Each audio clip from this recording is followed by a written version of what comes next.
कानून मनरेगा श्रमिकों के लिए बनाया गया था सन 2005 में।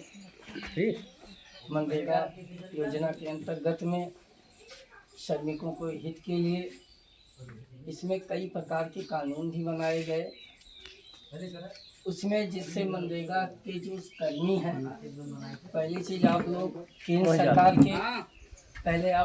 सरकार के कर्मचारी थे, उसमें राज्य सरकार का कोई हिस्सेदारी नहीं था।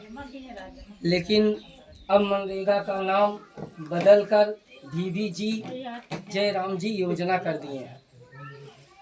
लेकिन अभी इस योजना का सही तरीके से पारित नहीं हुआ है। ये मार्च तक उसकी डेट दी गई है। DVG जयराम जी योजना के अंतर्गत में विकसित भारत ग्राम जयराम योजना जी, और इसमें आजीविका मिशन भी जोड़ दिए हैं। अब इसमें क्या है, आजीविका मिशन जब जोड़ दिए हैं, आजीविका मिशन के अंतर्गत में जो समूह की महिलाएं थी वो भी मनरेगा के अंतर्गत में काम करवाना शुरू कर दिए। उनसे भी कहते हैं फॉर्म आप भी भर दीजिए। भरवाते कि नहीं भरवाते समूह वाले? तो उसमें क्या कर दिए, समूह को भी ऐड कर दिए हैं, आजीविका मिशन को भी उसमें ऐड कर दिए। तो इसमें आजीविका मिशन का मतलब क्या होता है और मनरेगा का मतलब क्या होता है? आजीविका मिशन में ये विश्व बैंक की जो सरकार के द्वारा फंड मिलते हैं, उस फंड का रिकवरी करने के लिए, मार्केट में पैसा बांटने के लिए आजीविका मिशन भारत सरकार के द्वारा चलाया गया। इसमें क्या है, जो पैसे अब तो जो प्राइवेट सेक्टर के जो बैंक हैं और जो और अदर प्राइवेट सेक्टर के बैंक हैं, निजी संस्थाएं हो गई, फाइनेंस कंपनियां की, वो भी इस सेक्टर में आ गई हैं। क्या करने के लिए? समूह बनाते हैं। समूह बना के उन समूह की महिलाओं के लिए वो रोजगार के लिए पैसा आप लोगों को मिलता है। लेकिन क्या होता है, आप 25-30 हज़ार रुपये लेके उसका क्या करते हैं भाई, कहीं ना कहीं जिसको जो जरूरत रहती है उसमें वो इन्वेस्ट कर देता है। लेकिन आप बताइए 25-30 हज़ार रुपये जब आप ले लेते, उसकी मासिक किस्त वो बना देते हैं या हफ्ते में बना देंगे, जिसका जो जैसा नियम हो बैंक का।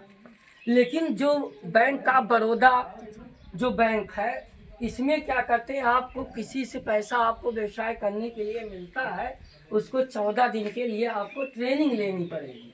चाहे वो सिलाई कढ़ाई का आप डाल रहे हैं व्यवसाय, चाहे अचार बनाने का व्यवसाय डाल रहे हैं, चाहे मैं तो किसी और क्या कहते हैं ये मोमबत्ती का, ऐसे 12-15 प्रकार के काम के लिए आपको पैसे मिलते हैं, वो भी 1 लाख से लेके 5 लाख तक। लेकिन प्राइवेट सेक्टर के जो आ गए हैं फाइनेंस वाले, ये क्या करते हैं, चलो 10 ही हज़ार आपको दे देंगे, 5,000 लोन दे देंगे, 25,000 दे देंगे, 10, 50, 1 लाख तक वो दे देते हैं। वो भी कहेंगे 1% ब्याज। कितना परसेंट ब्याज बोलते हैं? 1% ब्याज पे आपको पैसा उपलब्ध करवा देते हैं। लेकिन क्या होता है, 1% ब्याज पे आपने पैसा ले लिया, उस पैसे का किस लिए दिया जाता? सरकार तो बोल रही है आप बिजनेस करिए, बिजनेस करने के बाद वो। लेकिन अब इसमें दिक्कतें आती है, आजीविका मिशन आप तो चला दिए, लेकिन जो प्रोडक्ट बनेगा हम सेलिंग कहाँ करने जाएंगे? ये भी तो सरकार को एक मार्केट निर्धारित करना चाहिए।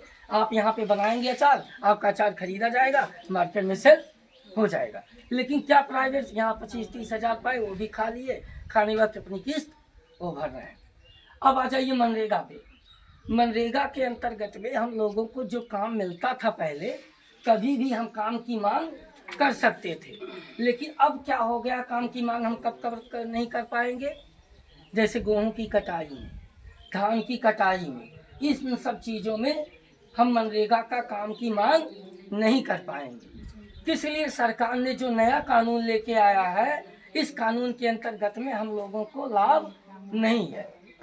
और एक चीज़, केंद्र सरकार के द्वारा जो मजदूरी अब निर्धारित की गई है, देखिए बड़ी बड़ी कंपनियों में, जहाँ कंपनी सेक्टर है, नोएडा हुआ, दिल्ली हुआ, गुड़गांव हुआ, गाजियाबाद हुआ, हरियाणा में प्रदर्शन चल रहे हैं। देख रहे होंगे, जैसे टीवी पे आता होगा या मोबाइल पे, जितने मजदूर हैं प्रदर्शन कर रहे हैं कि नहीं कर रहे हैं?